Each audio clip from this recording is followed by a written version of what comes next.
जी हाँ, स्वागत है आपका। तो मनोविज्ञान से संबंधित महत्वपूर्ण प्रश्नों पर प्रैक्टिस। इसके पिछले वीडियो में 22 अति महत्वपूर्ण प्रश्नों पर हम प्रैक्टिस कर चुके हैं और इस वीडियो में भी टोटल 22 प्रश्न दिए गए हैं और हमारे उत्तर आने से पहले आपका उत्तर आना चाहिए। देखना है 22 में से आपका कितना सही होता है, कमेंट्स करके ज़रूर बताइएगा। चलिए 23वां प्रश्न है, द बिहेवियर ऑफ ऑर्गेनिज्म पुस्तक किसने लिखा? द बिहेवियर ऑफ ऑर्गेनिज्म पुस्तक किसने लिखा? सही जवाब स्किनर। चलिए प्रश्न नंबर 24 है, मेंटालिटी ऑफ एप्स जो पुस्तक है ये किस मनोवैज्ञानिक के द्वारा लिखा गया है? सही जवाब कोहलर। प्रश्न नंबर 25 है, बुद्धि का, खा और गा ये किस मनोवैज्ञानिक की देन है? तो सही जवाब क्या होगा? हेब। बुद्धि का, खा और गा जो है हेब की देन है। हमारे उत्तर आने से पहले आपका उत्तर आना चाहिए। चलिए प्रश्न नंबर 26 है, शिक्षक को समाज में ईश्वर के प्रतिनिधि की संज्ञा दी है किस मनोवैज्ञानिक ने? किस मनोवैज्ञानिक ने शिक्षक को समाज में ईश्वर के प्रतिनिधि की संज्ञा दी है? सही जवाब जॉन डीवी। चलिए प्रश्न नंबर 27 की तरफ, सीखना एक अनुकूलित अनुक्रिया है ये किस मनोवैज्ञानिक का विचार है? तो ये है पावलाव का। जी हाँ, आईपी पावलाव। ठीक, ये बेहद महत्वपूर्ण प्रश्न है। लगातार आपको प्रैक्टिस करने की ज़रूरत है। जब तक सिलेक्शन ना हो जाए तब तक आप अभ्यास करते रहिए, प्रैक्टिस करते रहिए। प्रश्न नंबर 28 देखिएगा, अब प्रेरणा अधिगम तक पहुंचने के लिए राजमार्ग है ये किसका कथन है? बेहद महत्वपूर्ण प्रश्न है ये। तो सही जवाब क्या होगा? स्किनर। प्रश्न नंबर 29 है, आत्म परीक्षण ही अंतर्दर्शन है ये किसने कहा? सही जवाब वुडवर्थ। ठीक है, ऑप्शंस के सहारे मत बैठिए, एकदम टू द पॉइंट आपका रटा होना चाहिए, याद होना चाहिए। चलिए प्रश्न नंबर 30 है, किशोरावस्था जीवन का सबसे कठिन काल है ये किस मनोवैज्ञानिक का कथन है? ये सही जवाब क्या होगा? किर्कपैट्रिक।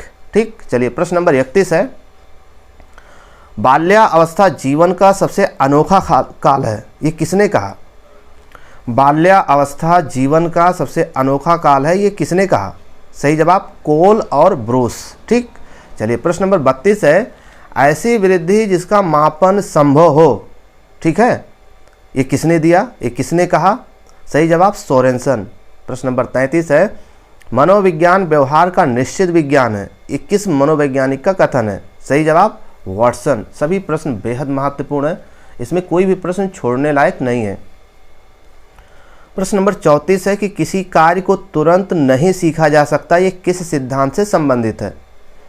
किसी कार्य को तुरंत नहीं सीखा जा सकता यह है प्रयास और त्रुटि सिद्धांत से संबंधित, जिसका प्रतिपादन थॉर्नडाइक ने किया था। प्रश्न नंबर 35 है, आवश्यकता की पूर्ति के लिए आवश्यकता की कमी का प्रयोग ये किस मनोवैज्ञानिक ने बताया? तो सही जवाब CL हल यानी क्लार्क हल। ठीक, प्रश्न नंबर 36 है, बेसिक शिक्षा प्रणाली के जनक कौन है? जी बताइए।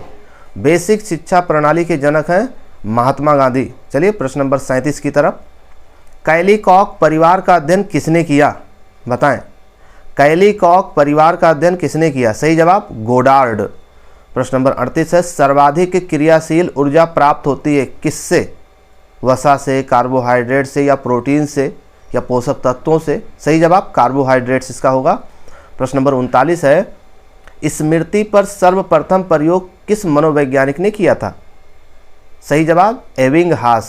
प्रश्न नंबर 40 है, TAT का संबंध किस परीक्षण से है? बताइए। सही जवाब व्यक्तित्व मापन से। प्रश्न नंबर 41 है, स्मृति का अंग नहीं है, कौन सा स्मृति का अंग नहीं है? चिंतन। 42 है, विशिष्ट बालक की बुद्धि लब्धि कितनी होती है? 90 से कम।